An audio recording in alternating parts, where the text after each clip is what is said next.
जय हिंद साथियों। सभी प्रतियोगी परीक्षाओं के लिए महेश कुमार बणमाल का ये बुक का है बायोलॉजी का ये पार्ट 3 वीडियो है। ठीक है, पार्ट 3 है, रिवाइज करा रहे हैं A to Z। चलिए वीडियो में लास्ट तक बने रहिएगा। देखिए, मानव भ्रूण में हृदय स्पंदन कब प्रारंभ होता है? विकास के चौथे या 5वें सप्ताह में। मनुष्य की खोपड़ी में कितनी अस्थियां होती हैं? 29। मनुष्य की खोपड़ी में कितनी अस्थियां होती हैं? 29। प्रतिवर्ती क्रियाओं का नियंत्रण केंद्र कहाँ स्थित होता है? प्रतिवर्ती क्रिया रिफ्लेक्स एक्शन का नियंत्रण केंद्र कहाँ स्थित होता है? केसरुकी रज्जु स्पाइनल कोर्ड में। प्रतिवर्ती क्रियाओं का नियंत्रण केंद्र कहाँ स्थित होता है? केसरुकी रज्जु में। ठीक है।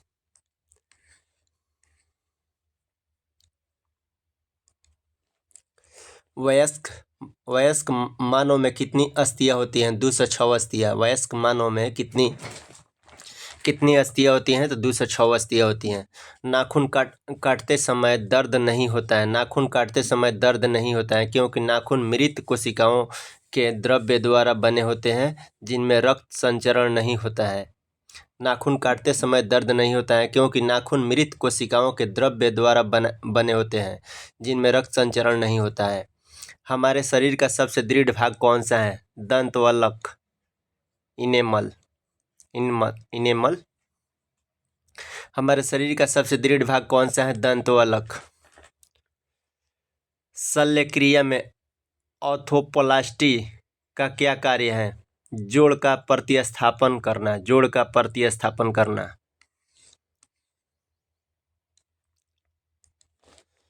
मानव शरीर में सबसे छोटी हड्डी कान की होती है जिसे स्टेपिज कहा जाता है। मानव शरीर में सबसे छोटी हड्डी कान की होती है जिसे स्टेपिज कहा जाता है। मानव शरीर की सबसे लंबी अस्थि कौन सी होती है? फीमर। केसरुकी रज्जु में कितने जोड़ी तंत्रिकाएं होती हैं? 31 जोड़ी।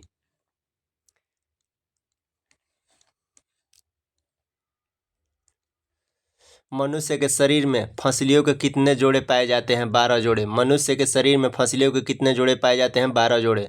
मानव शरीर के डिंबवाहिनी नली में शुक्राणु डिंब को निषेचित करता है। मानव शरीर में डिंबवाहिनी नली में शुक्राणु डिंब को निषेचित करता है। वयस्क मानव के शरीर में जल का प्रतिशत कितना होता है? 65%। वयस्क मानव के शरीर में जल का प्रतिशत कितना होता है? 65%। अस्थि एवं दंत निर्माण हेतु क्या आवश्यक है? कैल्शियम और फास्फोरस। अस्थि एवं दंत निर्माण हेतु क्या आवश्यक है? अस्थि और दंत के निर्माण में आवश्यक क्या है? कैल्शियम और फास्फोरस। मानव शरीर की सबसे मजबूत पेशियां कौन सी हैं? जबड़े की हड्डी। मानव शरीर की सबसे मजबूत पेशियां कौन सी हैं? जबड़े की हड्डी। मानव शरीर में सबसे मजबूत पेशियां कौन सी हैं? जबड़े की हड्डी।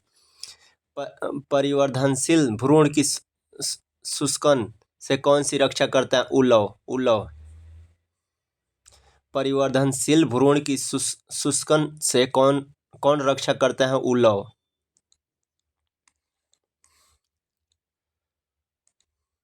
मानव के जीवन काल में कितने दांत 2 बार विकसित होता है?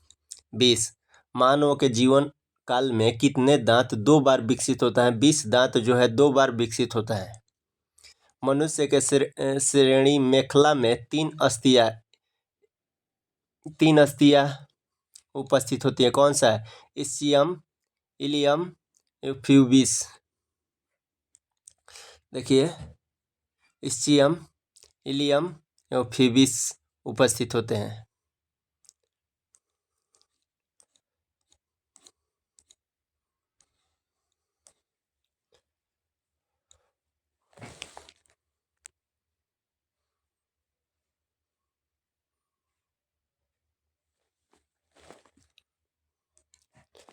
देखिए, मानव शरीर की सबसे बड़ी गुहा कौन सी है?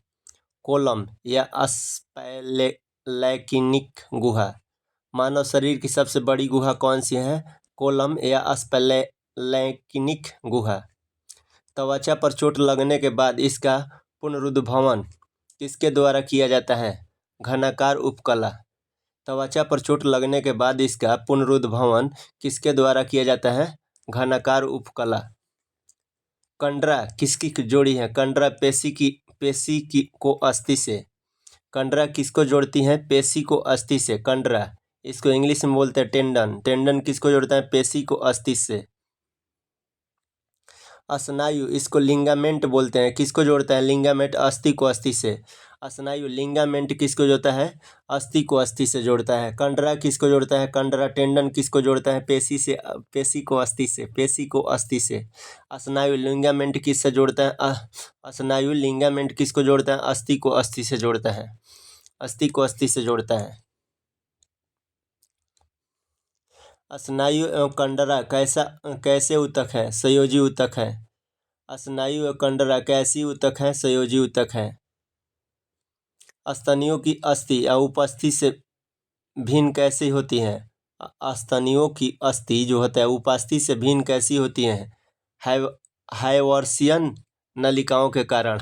हाइवर्सियन नलिकाओं के कारण स्नायुओं की अस्थि उपस्थि से भिन्न कैसी होती हैं? तो हाइवर्सियन नलिकाओं के कारण। अस्थि का मैट्रिक्स किस प्रोटीन का बना होता है? ओसिन का। ओसिन का। अस्थि का मैट्रिक्स किस प्रोटीन का बना होता है? ओसिन का।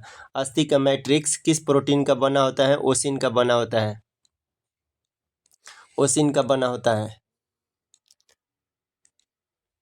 अस्थियों को कठोर बनाने वाले लवण मुख्यतः क्या होते हैं? कैल्शियम और मैग्नीशियम के फास्फेट। अस्थियों को कठोर बनाने वाले लवण मुख्यतः क्या होते हैं?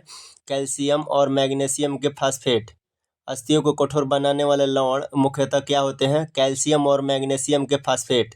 लसिका में किन रुधिराणुओं की अनुपस्थिति होती है? लाल रुधिराणु, आरबीसी।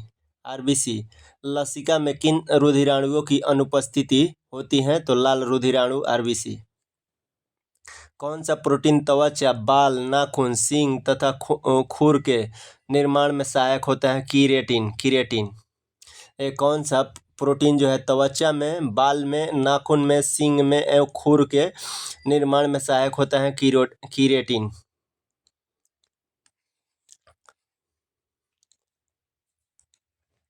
अस्थियों में कौन सा प्रोटीन पाया जाता है? ओसिन। अस्थियों में कौन सा प्रोटीन पाया जाता है? अस्थियों में कौन सा प्रोटीन पाया जाता है? ओसिन। अस्थियों में मुख्यतः कौन से अकार्बनिक पदार्थ पाया जाता है? कैल्शियम तथा मैग्नीशियम के फास्फेट। अस्थियों में मुख्यतः कौन से अकार्बनिक पदार्थ पाए जाते हैं? कैल्शियम तथा मैग्नीशियम फास्फेट। मज्जा गुहा का निर्माण किन प्रकार की कोशिकाएं करती हैं? ऑस्टियोक्लास्ट। मज्जा गुहा का निर्माण किस प्रकार की कोशिकाएं करती हैं? ऑस्टियोक्लास्ट। मज्जा गुहा का निर्माण किस प्रकार की कोशिकाएं करती हैं? ऑस्टियोक्लास्ट।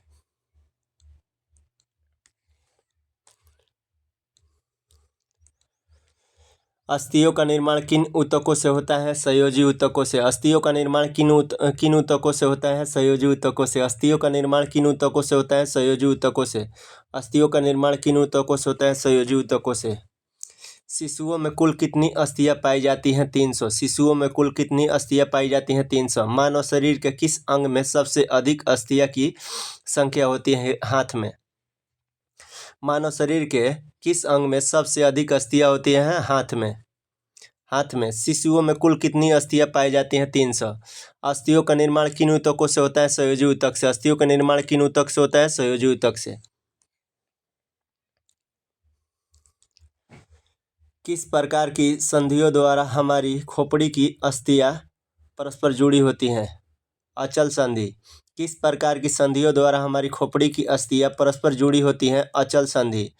मनुष्य के कंकाल में कब्जा संधि का एक उत्कृष्ट उदाहरण किन अस्थियों की संधि में मिलता है? अल्ना एवं हुमरस। कहता मनुष्य के कंकाल में कब्जा संधि का एक उत्कृष्ट उदाहरण किन अस्थियों को संधि में मिलाता है? अल्ना एवं हुमरस। अब आइए श्वसन तंत्र।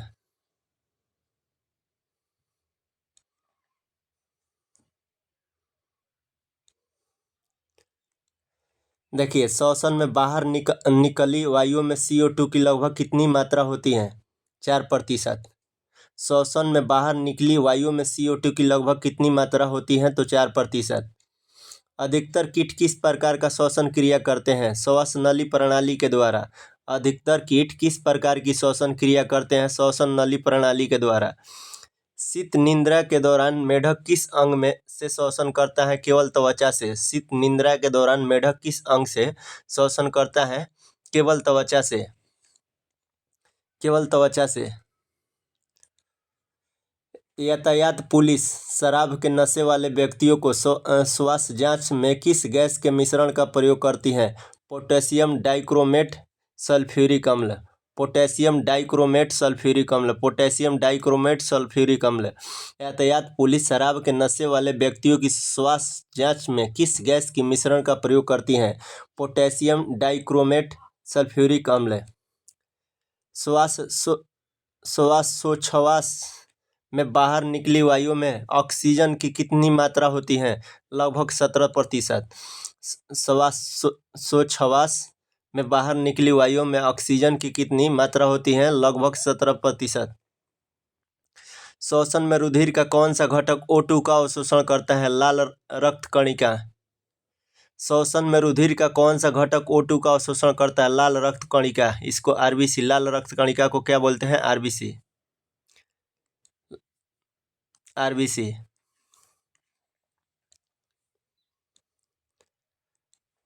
देखिए, अवयवीय श्वसन में पेशी कोशिकाएं ग्लूकोज को किस में परिवर्तित होकर ऊर्जा उत्पादन करती हैं? लैक्टिक अम्ल। अवयवीय श्वसन में पेशी कोशिकाएं ग्लूकोज को किस में परिवर्तित होकर ऊर्जा उत्पादन करती हैं? लैक्टिक अम्ल। भोजन निगलते समय श्वसन मार्ग किस अंग द्वारा बंद हो जाती है? एपिग्लॉटिक्स। एपिग्लॉटिक्स। भोजन निगलते समय श्वसन मार्ग किस अंग द्वारा बंद हो जाता है? श्वसन मार्ग जो है किस अंग द्वारा बंद होता है? एपिग्लॉटिक्स। भोजन निगलते समय, भोजन को जब हम लोग खाते हैं समय श्वास मार्ग जो होता है, सांस लेने वाला मार्ग होता है, किस अंग द्वारा बंद हो जाता है? तो एपिग्लॉटिक्स। एपिग्लॉटिक्स के द्वारा। फेफड़े में गैसों का आदान प्रदान किसके द्वारा होता है? रुधिर द्वारा। रुधिर द्वारा। फेफड़े में गैसों का आदान प्रदान किसके द्वारा होता है? रुधिर के द्वारा। फेफड़े में गैसों का आदान प्रदान किसके द्वारा होता है? रुधिर के द्वारा। देखिए, क्रेब्स चक्र की क्रिया किस कोशिकाओं में संपन्न होती है? तो माइटोकॉन्ड्रिया में। क्रेब्स चक्र की क्रिया किस कोशिकाओं में संपन्न होती है? माइटोकॉन्ड्रिया में। क्रेब्स चक्र की क्रिया किस कोशिकाओं में संपन्न होती है? माइटोकॉन्ड्रिया में। क्रेब्स चक्र की क्रिया किस कोशिकाओं में संपन्न होती है? माइटोकॉन्ड्रिया में। ऑक्सीश्वसन की क्रिया कोशिका के किस भाग में संपन्न होती है? कोशिका द्रव्य एवं माइटोकॉन्ड्रिया में। ऑक्सीश्वसन की क्रिया कोशिका के किस भाग में संपन्न होती है? कोशिका द्रव्य एवं माइटोकॉन्ड्रिया में। ऑक्सीश्वसन की क्रिया कोशिका के किस भाग में संपन्न होती है? कोशिका द्रव्य एवं माइटोकॉन्ड्रिया में। कोशिका द्रव्य एवं माइटोकॉन्ड्रिया में संपन्न होती है ऑक्सीश्वसन। ग्लाइकोलिसिस क्रिया की ऑक्सी तथा अनॉक्सी श्वसन का सामान्य चरण माना जाता है। ग्लाइकोलिसिस क्रिया को ऑक्सी तथा अनॉक्सी श्वसन का सामान्य चरण माना जाता है। श्वसन द्वारा उत्पन्न ऊर्जा का संचय किस रूप में होता है? एटीपी अणु में। श्वसन द्वारा उत्पन्न ऊर्जा का संचय किस रूप में होता है? एटीपी अणु में। पहाड़ों पर रहने वाले में आरबीसी की संख्या अधिक होती है, क्यों? पहाड़ पर वायु कम संघनित होती है। पहाड़ों पर रहने वाले में आरबीसी की संख्या अधिक होती है, क्यों? पहाड़ पर वायु कम संघनित होते हैं। कम संघनित होते हैं। कहता कार्बोहाइड्रेट तथा वसा उपापचय के प्रमुख अंतिम उत्पाद क्या है? CO2 एवं पाइरुविक अम्ल। कार्बोहाइड्रेट तथा वसा उपापचय के प्रमुख अंतिम उत्पाद क्या है? तो CO2 एवं पाइरुविक अम्ल। कार्बोहाइड्रेट तथा वसा उपापचय के प्रमुख अंतिम उत्पाद क्या है? CO2 एवं पाइरुविक अम्ल। कार्बोहाइड्रेट तथा वसा उपापचय के प्रमुख अंतिम उत्पाद क्या है? CO2 एवं पाइरुविक अम्ल। अवयवीय श्वसन में कौन सी प्रक्रिया होती है? ग्लाइकोलाइसिस। अवयवीय श्वसन में कौन सी प्रक्रिया होती है? ग्लाइकोलाइसिस। अवयवीय श्वसन में कौन सी प्रक्रिया होती है? ग्लाइकोलाइसिस। मानव में श्वास दर प्रति मिनट लगभग कितनी होती है? 12 से 15 बार। मानव में श्वास दर प्रति मिनट लगभग कितनी होती है? 12 से 15 बार। 12 से 15 बार। एक स्वस्थ वयस्क व्यक्ति में हृदय के धड़कन की औसत दर 72 बार मिनट होती है।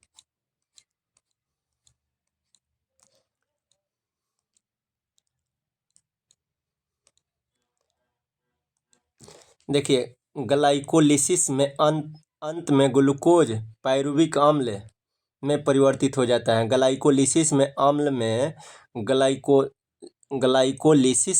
अंत में ग्लूकोज पायरुविक अम्ल में परिवर्तित हो जाता है। ग्लाइकोलिसिस के एंजाइम कहाँ पाए जाते हैं? कोशिका द्रव्य में। ग्लाइकोलिसिस के एंजाइम कहाँ पाए जाते हैं? कोशिका द्रव्य में। किस कारण से ऊतकों में ऑक्सीहीमोग्लोबिन से ऑक्सीजन निकलकर ऊतक द्रव्य में पाई जाती है? तो O2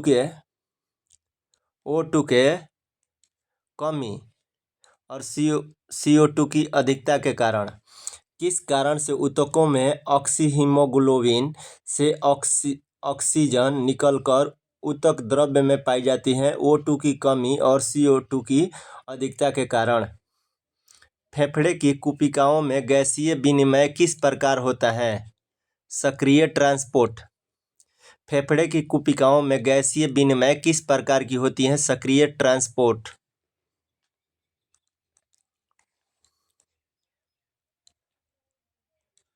कहता मानव शरीर में श्वसन केंद्र कहाँ स्थित होता है? मेडुला ऑब्लिगेटा तथा पोन्स में। मानव शरीर में श्वसन केंद्र कहाँ स्थित होता है? मेडुला ऑब्लिगेटा तथा पोन्स में। मानव शरीर में श्वसन केंद्र कहाँ स्थित होता है? मेडुला ऑब्लिगेटा तथा पोन्स में। फेफड़े के ऊपर का आवरण किसका बना होता है? प्लूरल कला का। फेफड़े के ऊपर का आवरण किसका बना होता है? प्लूरल कला का। फेफड़े के ऊपर का आवरण किसका बना होता है? प्लूरल कला का। सर्वाधिक CO2 की परिवहन किस रूप में होता है? बाइकार्बोनेट के रूप में। सर्वाधिक CO2 का परिवहन किस रूप में होता है? बाइकार्बोनेट के रूप में। सर्वाधिक CO2 का परिवहन किस रूप में होता है? बाइकार्बोनेट के रूप में। बाइकार्बोनेट के रूप में।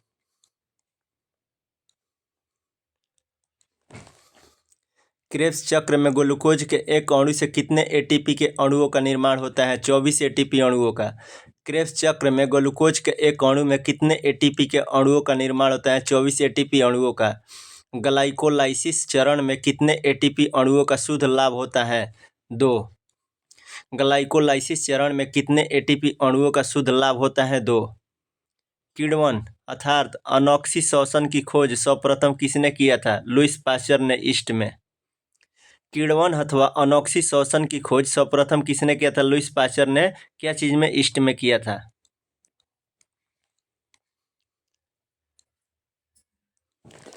कहता रक्त तक अशुद्ध रक्त किसके द्वारा पहुंचाया जाता है? फुफ्फुस धमनी द्वारा। फेफड़े तक अशुद्ध रक्त किसके द्वारा पहुंचाया जाता है? फुफ्फुस धमनी के द्वारा। फेफड़े द्वारा शुद्ध किया गया रक्त बाएं अलिंद में किसके द्वारा पहुंचाया जाता है? फुफ्फुस शिरा द्वारा। देखिए, फेफड़े तक शुद्ध रक्त किसके द्वारा पहुंचाया? अशुद्ध रक्त। फेफड़े तक अशुद्ध रक्त किसके द्वारा पहुंचाया जाता है? फुफ्फुस धमनी के द्वारा। फेफड़े द्वारा शुद्ध किया गया रक्त बाएं अलिंद में किसके द्वारा पहुंचाया जाता है? फुफ्फुस शिरा द्वारा।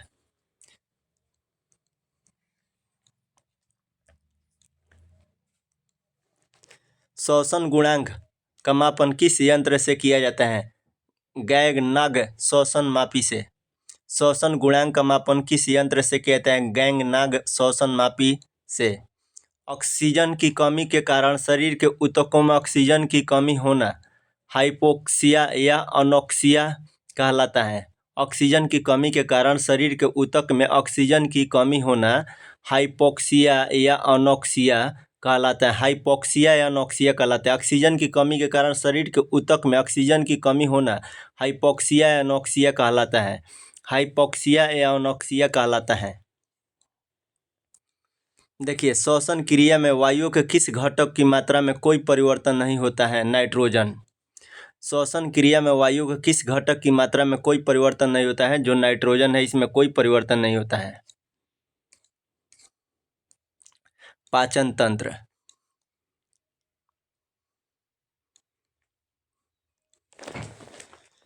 लार किसके पाचन में सहायक होता है? स्टार्च। लार जो है किसके पाचन में सहायक होता है? स्टार्च। वसा का पाचन करने वाला लाइपेज नामक एंजाइम किस अंग द्वारा स्रावित होता है? अग्नाशय द्वारा। लाइपेज द्वारा वसा के जलीय अपघटन के पश्चात क्या प्राप्त होता है? तो वसीय अम्ल और ग्लिसरॉल। वसीय अम्ल एवं ग्लिसरॉल।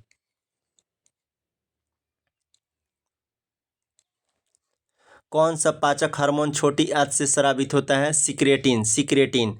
कौन सा पाचक हार्मोन छोटी आंत से प्रभावित होता है? सिक्रेटिन। पित्त का संचय कहाँ होता है? पित्ताशय में। पित्त का संचय कहाँ होता है? पित्ताशय में। पित्त का निर्माण यकृत में होता है। पित्त का निर्माण कहाँ होता है? यकृत में। यह वसा को वसीय अम्लों में तोड़कर पाचन में सहायक करता है।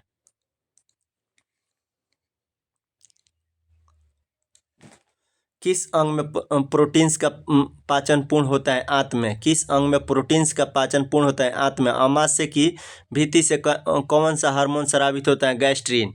अमाशय की भित्ति से कौन सा हार्मोन स्रावित होता है? गैस्ट्रीन। लार का टैलिन एंजाइम किस माध्यम में क्रियाशील होता है? हल्के अम्लीय माध्यम में। लार का टैलिन एंजाइम किस माध्यम में क्रियाशील होता है? हल्के अम्लीय माध्यम में। हल्के अम्लीय माध्यम में।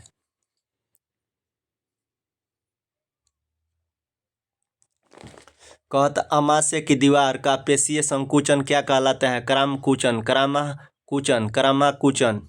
अमाशय की दीवार का पेशीय संकुचन क्या कहलाता है? क्रामाकुचन। पाचन तंत्र के किस रस में कोलेस्ट्रॉल पाया जाता है? पित्त में। पाचन तंत्र के किस रस में कोलेस्ट्रॉल पाया जाता है? तो पित्त में। देखिए, कार्बोहाइड्रेट किस रूप में शरीर में संग्रहित होता है? ग्लाइकोजन के रूप में। कार्बोहाइड्रेट किस रूप में शरीर में संग्रहित होता है? ग्लाइकोजन के रूप में। अमाशय में भोजन के जीवाणु को कौन सा नष्ट करता है? HCl। अमाशय में भोजन के जीवाणु को कौन नष्ट करता है? HCl, हाइड्रोक्लोरिक अम्ल। मानव शरीर के किस संरचना में कृमि रूप परिशेषिका पाई जाती है? तो बड़ी आंत में। मानव शरीर के किस संरचना में कृमि रूप परिशेषिका पाई जाती है? बड़ी आंत में।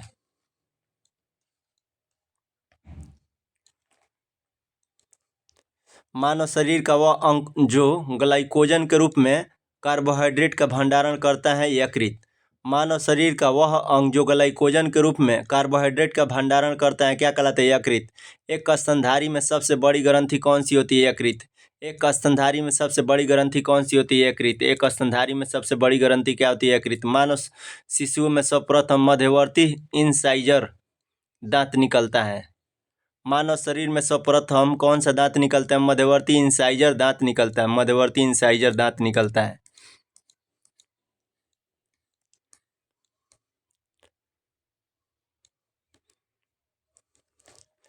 अग्नाशय मानव शरीर की दूसरी सबसे बड़ी ग्रंथि है। अग्नाशय मानव शरीर की दूसरी सबसे बड़ी ग्रंथि है। मानव शरीर की दूसरी सबसे बड़ी ग्रंथि क्या है?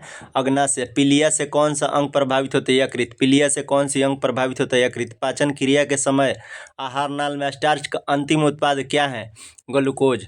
पाचन क्रिया के समय आहार नाल में स्टार्च का अंतिम उत्पाद क्या है? ग्लूकोज। ग्लूकोज है। कॉड मछली के यकृत तेल में कौन सा विटामिन प्रचुर मात्रा में पाया जाता है? तो विटामिन ए। कॉड मछली के यकृत तेल में कौन सा विटामिन प्रचुर मात्रा में पाया जाता है? Vitamin A. मम्पस या गलसुआ पैरोमिक्सो वायरस द्वारा फैलाई जाने वाली बीमारी है जिसमें पैरोटिड ग्रंथि में सूजन, जलन और दर्द होने लगता है।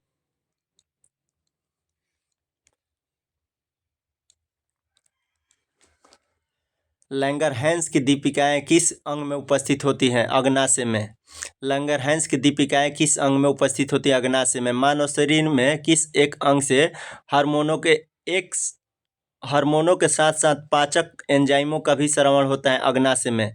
मानव शरीर में किस एक अंग से हार्मोनों के साथ साथ पाचक एंजाइमों का भी श्रवण होता है? अग्नाशय में। जठर ग्रंथियां किस अंग में पाई जाती है? अमाशय में। जठर ग्रंथियां किस अंग में पाई जाती है? अमाशय में। जठर ग्रंथियां किस अंग में पाई जाती है? अमाशय में। यकृत द्वारा किस प्रोटीन का संश्लेषण और संग्रह किया जाता है? फाइब्रिनोजेन एवं प्रोथ्रोम्बिन। यकृत द्वारा किस प्रोटीन का संश्लेषण और संग्रह किया जाता है? फाइब्रिनोजेन एवं प्रोथ्रोम्बिन। यकृत में उपस्थित कौन सा पदार्थ मानव शरीर में रक्त को जमने से रोकता है? हिपैरिन। यकृत में उपस्थित कौन सा पदार्थ मानव शरीर में रक्त को जमने से रोकता है? हिपैरिन। लंबे समय तक उपवास रखने का सर्वाधिक प्रभाव शरीर के किस अंग पर पड़ता है? यकृत पर। यकृत पर। लंबे समय तक उपवास रखने पर सर्वाधिक प्रभाव शरीर के किस अंग पर पड़ता है? यकृत पर। किडनी पर। देखो, लंबे समय तक उपवास रखने का सर्वाधिक प्रभाव शरीर के किस अंग पर पड़ता है? वृक्क, किडनी पर। लंबे समय तक उपवास रखने का सर्वाधिक प्रभाव शरीर के किस अंग पर पड़ता है? वृक्क, किडनी पर। मानव शरीर में पाचन का अधिकांश भाग किस अंग में संपन्न होता है? छोटी आंत में। छोटी आंत में। मानव शरीर में छोटी आंत होती है अवशोषण के लिए। मानव शरीर में छोटी आंत होती है अवशोषण के लिए। मानव शरीर में छोटी आंत होती है अवशोषण के लिए।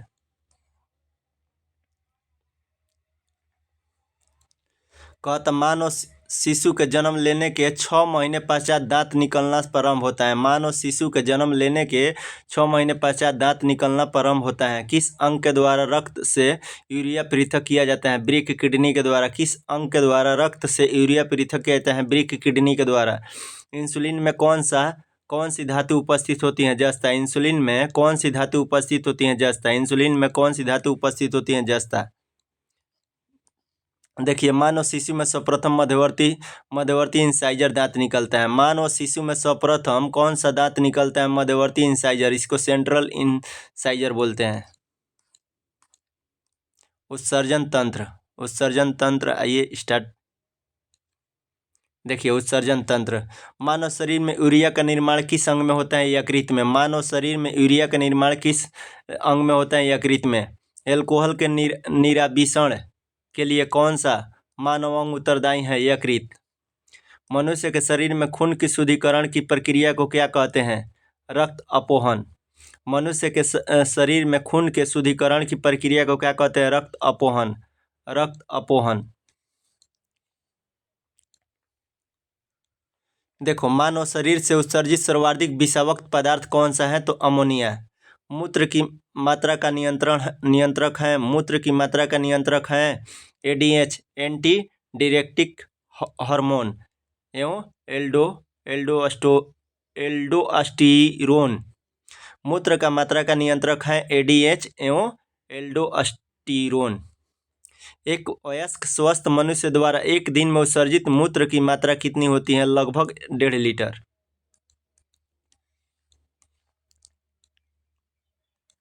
देखिए, कौन सी औषधि मूत्र के स्राव को प्रोत्साहित करती है? ड्यूरेटिक। कौन सी औषधि मूत्र के स्राव को प्रोत्साहित करती है? ड्यूरेटिक। बिल्स रोग में कौन सा अंग प्रभावित होता है? वृक्क, किडनी। बिल्स रोग में कौन सा अंग प्रभावित होता है? वृक्क, किडनी। हीमोकार्डेटा संघ के जीवों में किस अंग के द्वारा उत्सर्जन होता है? कोशिका गुच्छ के द्वारा। हेमिकार्डेटा संघ के जीवों में किस अंग के द्वारा उत्सर्जन होता है? कोशिका गुच्छ के द्वारा। कोशिका गुच्छ के द्वारा। हेमिकार्डेटा संघ में के जीवों को किस अंग के द्वारा उत्सर्जन होता है? कोशिका गुच्छ के द्वारा।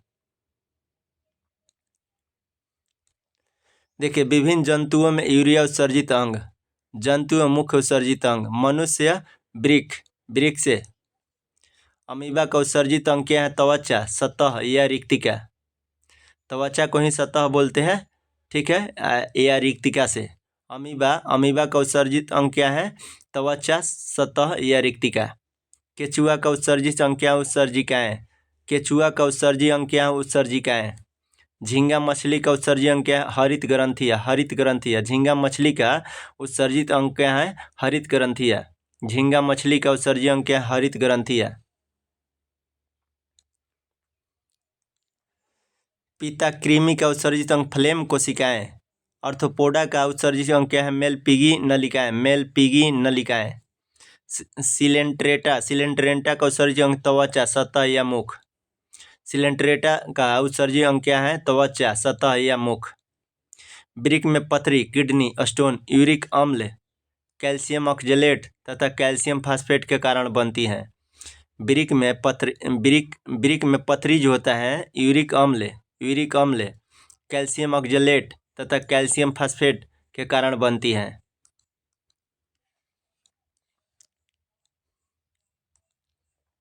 गुर्दे की कार्यात्मक इकाई क्या है? नेफ्रॉन। गुर्दे की कार्यात्मक इकाई क्या है? नेफ्रॉन। नाखूनों में कौन सा प्रोटीन पाया जाता है? कीरेटिन। नाखूनों में कौन सा प्रोटीन पाया जाता है? कीरेटिन। वृक्कों के काम न करने पर रक्त में यूरिया की मात्रा बढ़ जाती है, उसे क्या कहते हैं? वृक्कों के काम न करने पर रक्त में यूरिया की मात्रा बढ़ जाती है, इसे क्या कहते हैं? यूरीमिया। यूरीमिया। वृक्कों के काम न करने पर रक्त में यूरिया की मात्रा बढ़ जाती है, उसे क्या कहते हैं? यूरीमिया। डायूरेसिस की स्थिति में ग्लूकोज का उत्सर्जन बढ़ जाता है।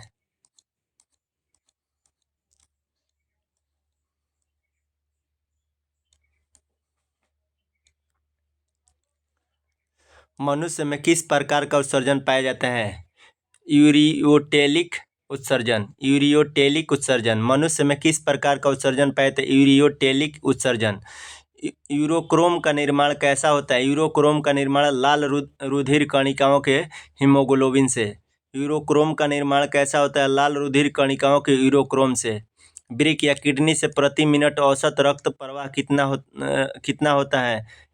1 से 1.2 लीटर प्रति मिनट। वृक्क किडनी से प्रति मिनट औसत रक्त प्रवाह कितना होता है? 1 से 1.2 लीटर प्रति मिनट।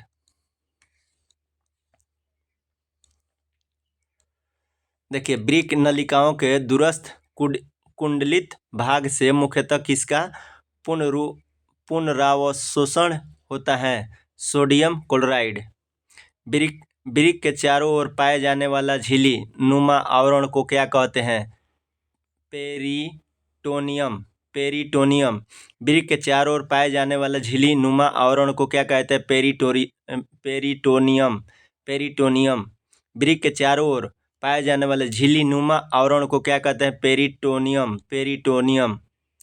वह बीमारी जिसमें मूत्र के साथ रक्त आता है, हीमोटरिया। हीमोटरिया। हीमोटूरिया। हीमोटूरिया। वह बीमारी जिसमें मूत्र के साथ रक्त आता है, हीमोटूरिया है। कहता शरीर में संपूर्ण रक्त किसके माध्यम से शुद्ध होता है? वृक्क किडनी से। शरीर में संपूर्ण रक्त किसके माध्यम से शुद्ध होता है? वृक्क किडनी से। केचुआ मुख्य रूप से अमोनोटेलिक अमोनिया उत्सर्जन जंतु है, किंतु पर्याप्त जल न प्राप्त होने पर यह यूरियोटेलिक यूरिया उत्सर्जन हो जाता है। केचुआ मुख्य रूप से अमोनोटेलिक अमोनिया उत्सर्जन जंतु है, किंतु पर्याप्त जल न प्राप्त होने पर यह यूरियोटेलिक यूरिया उत्सर्जन हो जाता है। केशरुकी जंतुओं में उत्सर्जित अंग। केशरुकी जंतुओं में उत्सर्जित अंग उत्सर्जित पदार्थ। वृक्क किडनी से रुधिर से मूत्र के रूप में अत्यधिक जल व नाइट्रोजनी अपशिष्ट पदार्थ जैसे यूरिया आदि का उत्सर्जन होता है। फेफड़े ऑक्सीजन और कार्बन डाइऑक्साइड का आदान प्रदान करता है। फेफड़े जो है ऑक्सीजन और कार्बन डाइऑक्साइड का आदान प्रदान करता है।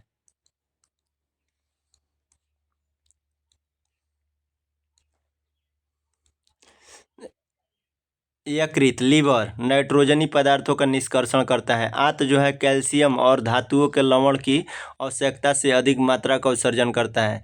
जलीय प्राणियों में नाइट्रोजन विनिमय से उत्पादित होता है अमोनिया। जलीय प्राणियों में नाइट्रोजन विनिमय से उत्पादित होता है अमोनिया। गठिया रोग का क्या कारण है? रक्त में। गठिया रोग का क्या कारण है? रक्त में।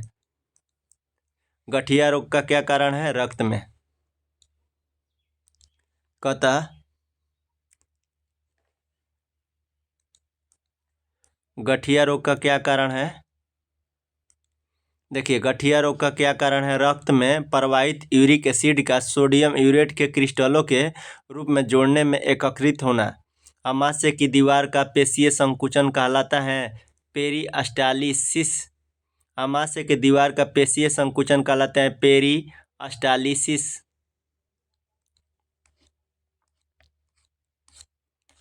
तंत्रिका तंत्र।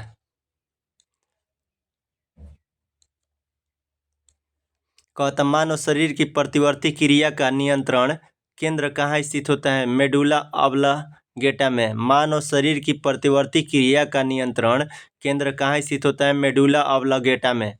हृदय की धड़कन की गति किसके द्वारा बढ़ती है? अनुकंपी तंत्रिका द्वारा। हृदय की धड़कन की गति किसके द्वारा बढ़ती है? अनुकंपी तंत्रिका द्वारा।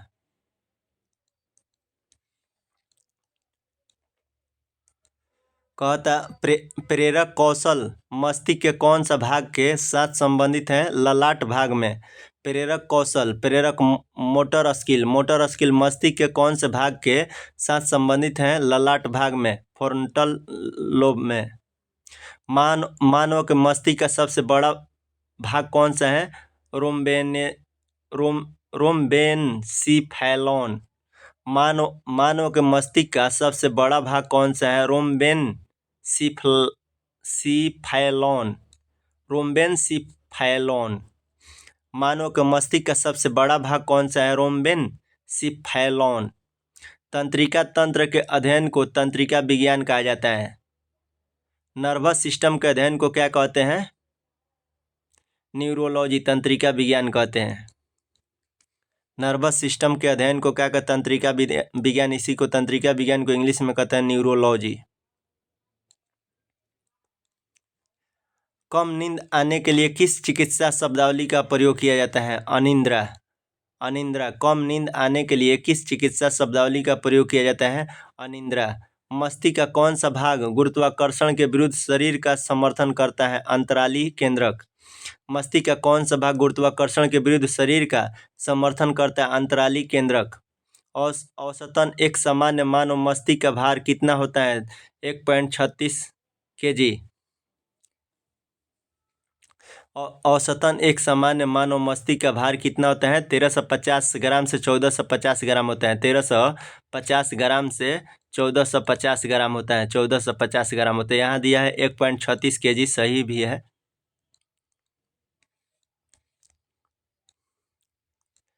देखिए, शरीर में प्रतिवर्ती क्रियाओं का नियंत्रण एवं समन्वयन कौन करता है? मेरुरज्जु। सेरेब्रल पाल्सी मस्तिष्क संबंधित विकार हैं जो सामान्यतः छोटे बच्चों में पाए जाते हैं। सेरेब्रल पाल्सी मस्तिष्क संबंधित विकार हैं जो सामान्यतः छोटे बच्चों में पाए जाते हैं। तंत्रिका तंत्र का विकास सर्वप्रथम किस जीव में माना जाता है? हाइड्रा में।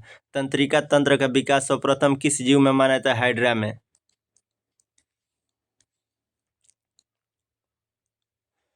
मनुष्य में कपाली तंत्रिकाओं की संख्या कितनी होती है? 12 जोड़ी। मनुष्य में कपाली तंत्रिकाएं की संख्या कितनी जोड़ी होती है? 12 जोड़ी। मनुष्य में मेरु तंत्रिकाओं की संख्या कितनी होती है? 31 जोड़ी। मनुष्य में मेरु तंत्रिकाओं की संख्या कितनी होती है? 31 जोड़ी। मानव शरीर में भूख तथा तृप्ति मस्तिष्क के किस भाग द्वारा नियंत्रित होता है? हाइपोथैलेमस। मानव शरीर में भूख तथा तृप्ति मस्तिष्क के किस भाग द्वारा नियंत्रित होता है? हाइपोथैलेमस।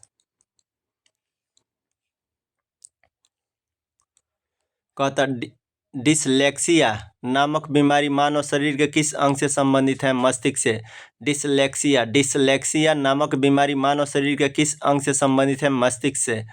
शरीर के अन्य सभी अंगों की तुलना में किस अंग की ऑक्सीजन की आवश्यकता सर्वाधिक होती है? मस्तिष्क को। मानव के अन्य सभी अंगों की तुलना में किस अंग की ऑक्सीजन की आवश्यकता सर्वाधिक होती है? मस्तिष्क। कहता तंत्रिका ऊतक का प्रमुख कार्य क्या है? उत्तेजनाओं को प्राप्त करना तथा मेरुरज्जु को मस्तिष्क के आवेग भेजना। तंत्रिका ऊतक का प्रमुख कार्य क्या है? उत्तेजनाओं को प्राप्त करना तथा मेरुरज्जु और मस्तिष्क के आवेग को भेजना। प्रतिवर्ती क्रियाओं की खोज सर्वप्रथम मार्शल हॉल ने की थी। प्रतिवर्ती क्रियाओं की खोज सर्वप्रथम मार्शल हॉल ने की थी। प्रतिवर्ती क्रियाओं की खोज किसने किया था? मार्शल हॉल ने। प्रतिवर्ती क्रियाओं की खोज सर्वप्रथम किसने? मार्शल हॉल ने। प्रतिवर्ती क्रियाओं की खोज मार्शल हॉल ने किया था।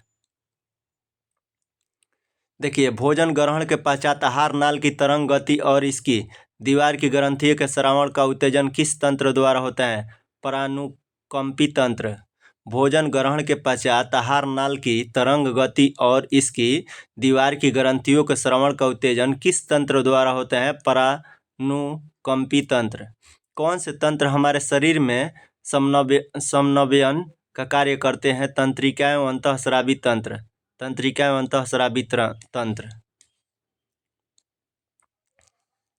जो मनुष्य यह नहीं समझ पाता है कि कब उसे भोजन करना रोक देना चाहिए, वह किस रोग से पीड़ित है? बुलिमिया से। जो मनुष्य यह नहीं समझ पाता है कि कब उसे भोजन करना रोक देना चाहिए, वह किस रोग से पीड़ित है? बुलिमिया से। जैविक घड़ी मानव शरीर के किस अंग में स्थित होता है? हाइपोथैलेमस में। जैविक घड़ी मानव शरीर के किस अंग में स्थित होता है? हाइपोथैलेमस में।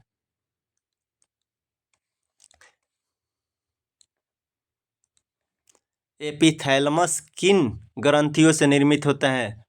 पीनियल ग्रंथि हैबेन्यूला से। एपिथैलेमस किन ग्रंथियों से निर्मित होता है? पीनियल ग्रंथि या चाहे हैबेन्यूला से। मानव शरीर का कौन सा भाग अल्जाइमर रोग से प्रभावित होता है? मस्तिष्क। मानव शरीर का कौन सा भाग अल्जाइमर रोग से प्रभावित होता है? मस्तिष्क जो होता है अल्जाइमर रोग से प्रभावित होता है। मांसपेशीय के रेशे में आवेग संचरण के लिए किस पदार्थ की आवश्यकता है? सोडियम। मांसपेशीय के रेशों में आवेग संचरण के लिए किस पदार्थ की आवश्यकता है? सोडियम।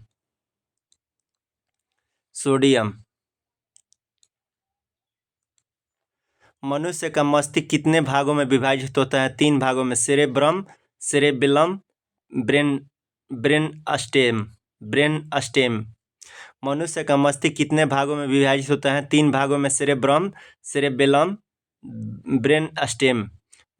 मनुष्य का मस्तिष्क कितने भागों में विभाजित है? 3 भागों में। कौन कौन से भाग हैं? सेरेब्रम है, सेरेबेलम है, एगो ब्रेन स्टेम है। Brain stem.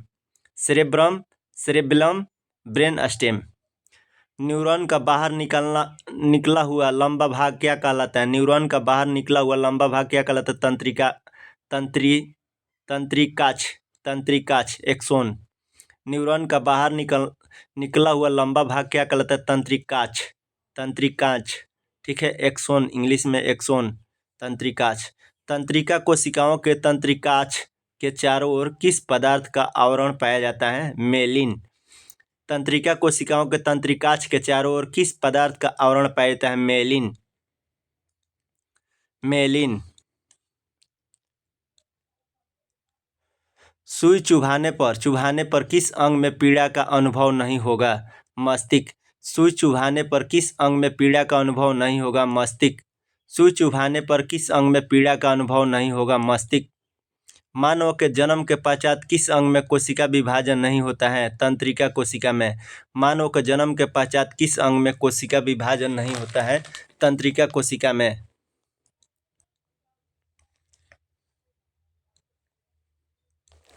देखिए, चिकित्सा उपकरण है उपयोग। देखिए, सीटी स्कैन का उपयोग कहाँ होता है? शरीर में असामान्यता के लिए। असामान्यता के लिए सीटी स्कैन शरीर में असामान्यता के लिए होता है। इलेक्ट्रोकार्डियोग्राफ जो है हृदय में विकार का पता लगाने में। इलेक्ट्रोकार्डियोग्राफ का उपयोग हृदय में विकार का पता लगाने में। ऑटो एनालाइजर जैव रासायनिक तत्वों की जांच के लिए। जैव रासायनिक तत्वों की जांच के लिए क्या उपयोग होता है? उपकरण ऑटो एनालाइजर। हृदय की गति नियंत्रित करने में पेसमेकर का उपयोग किया जाता है। पेसमेकर का उपयोग हृदय की गति नियंत्रित करने में। देखिए, फैन से सीटी स्कैन जो है शरीर में असमानताओं के लिए। इलेक्ट्रोकार्डियोग्राफ जो है हृदय में विकार का पता लगाने में। ऑटो एनालाइजर जैव रासायनिक तत्वों की जांच में। पेसमेकर हृदय की गति को नियंत्रित करने में। पेसमेकर जो है हृदय की गति को नियंत्रित करने में। देखिए, मानव मस्तिष्क का कौन सा भाग वृद्धि, स्मृति और तर्क का केंद्र होता है? सेरिब्रम जो है मानव मस्तिष्क का कौन सा भाग वृद्धि, स्मृति और तर्क का केंद्र होता है? सेरिब्रम। दो तंत्रिका कोशिकाओं के मिलन को क्या कहते हैं? सिनेप्स। दो तंत्रिका कोशिकाओं के मिलन को क्या कहते हैं? सिनेप्स। दो तंत्रिका कोशिकाओं के मिलन को क्या कहते हैं? सिनेप्स। प्रतिवर्ती क्रियाओं की खोज सर्वप्रथम मार्शल हॉल ने किया था। प्रतिवर्ती क्रियाओं की खोज सर्वप्रथम किसने किया था? मार्शल हॉल ने किया था।